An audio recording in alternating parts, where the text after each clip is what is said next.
a premiação do Clube da Cachaça. Diretamente de Pernambuco. Brasília, sua doida!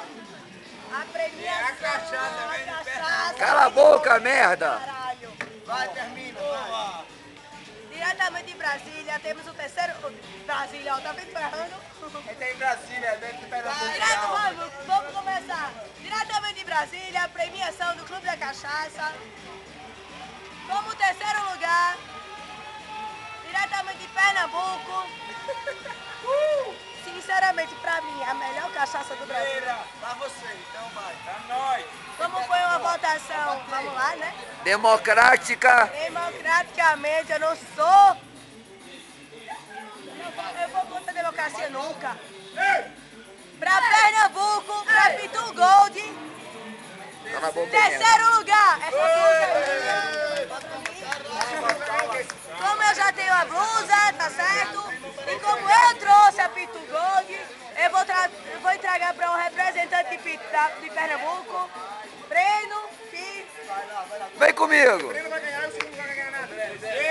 Calma aí, merda. Gold, caralho. Pitu Gold. Da terrinha, Pra mim é melhor. É A melhor. melhor, a melhor. Vamos lá. Vai lá, terceirão.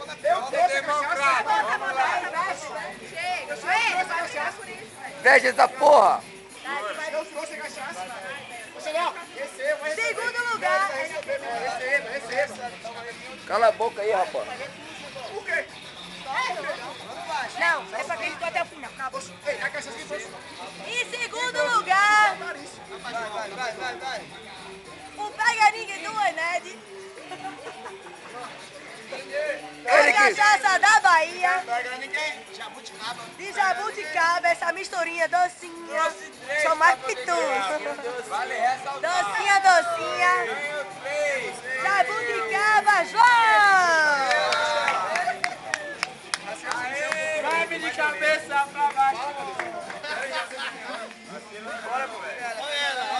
Mostra ela. Mostra, porra. Aqui, ó.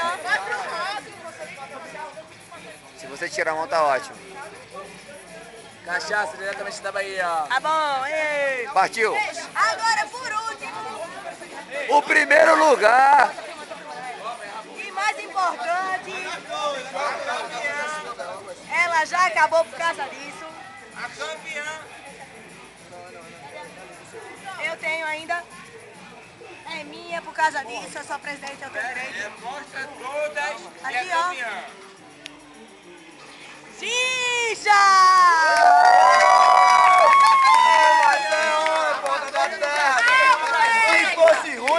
Se fosse ruim, tava aqui, mas como é boa, acabou, moleque. Ela é boa, acabou. Cadê o isqueiro? Demorou pra lá. Valeu, compadre. Valeu, muito obrigado. Valeu aí. Eu quero agradecer Então, a presença da galera reunida. o prêmio para o primeiro lugar do Clube da Cachaça, a camisa e uma pitu, a melhor cachaça do Brasil. Mania de brasileiro. Cadê? Campeão! Obrigado, muito obrigado. Xinja! Xinja. Valeu.